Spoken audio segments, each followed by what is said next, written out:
श्रीभगवानुवाच नाश्रितः कर्मफलं कार्यं कर्म करोति यः स सन्न्यासी च योगी च ನ ನಿರಗ್ನಿರ್ನ ಚಾಕ್ರಿಯಃ.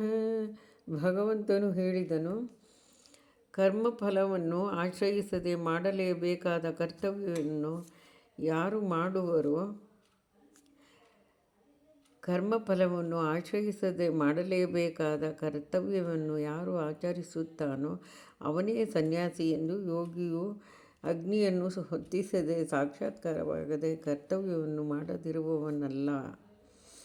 ಯಂ ಸನ್ಯಾಸಮಿತಿ ಪ್ರಾಹುಃ ಯೋಗಂ ತಂ ಸಿದ್ಧಿ ಪಾಂಡವ ನ ಹ್ಯಸನ್ಯಸ್ತ ಸಂಕಲ್ಪೋ ಯೋಗಿ ಭವತಿ ಕಶ್ಚನ.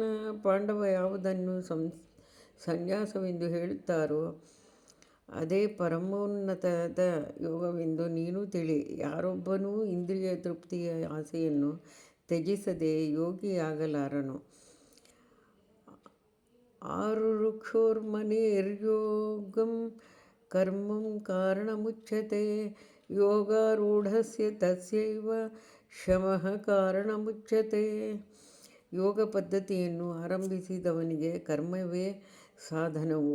ಯೋಗದಲ್ಲಿ ಮುಂದುವರಿದವನಿಗೆ ಭೌತಿಕ ಕರ್ಮಗಳನ್ನು ನಿಲ್ಲಿಸುವುದೇ ಸಾಧನವೆಂದು ಹೇಳಲಾಗಿದೆ.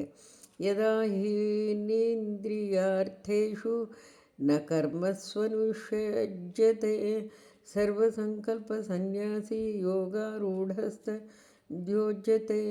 ಯಾವಾಗ ಸಕಲ ಬಯಕೆಗಳನ್ನು ತ್ಯಜಿಸಿ ಫಲಾಪೇಕ್ಷೆಯ ಕರ್ಮದಲ್ಲಿ ತೊಡಗದೆ ಇಂದ್ರಿಯ ತೃಪ್ತನಾಗಿ ಕರ್ಮವನ್ನು ಮಾಡುವುದಿಲ್ಲವೋ ಆಗ ಯೋಗದಲ್ಲಿ ಉನ್ನತಿ ಹೊಂದಿದವನೆಂದು ಹೇಳಲ್ಪಡುತ್ತಾನೆ. ಉದ್ಧರದೇತ್ಮನಾತ್ಮಾನಂ ನಾತ್ಮಾನಮವಸಾದಯೇತ್ ಆತ್ಮೈವ ಹ್ಯಾತ್ಮನೋ ಬಂಧುಃ ಆತ್ಮೈವ ರಿಪುರಾತ್ಮನಃ. ಮನಸ್ಸಿನಿಂದಲೇ ಅವನತಿಗೀಡು ಮಾಡಿಕೊಳ್ಳದೆ ತನ್ನನ್ನು ಉದ್ಧರಿಸಿಕೊಳ್ಳಬೇಕು. ಬದ್ಧಜೀವಿಗೆ ಖಂಡಿತವಾಗಿಯೂ ಮನಸ್ಸೇ ಬಂಧುವೂ ಶತ್ರುವೂ ಆಗಿದೆ.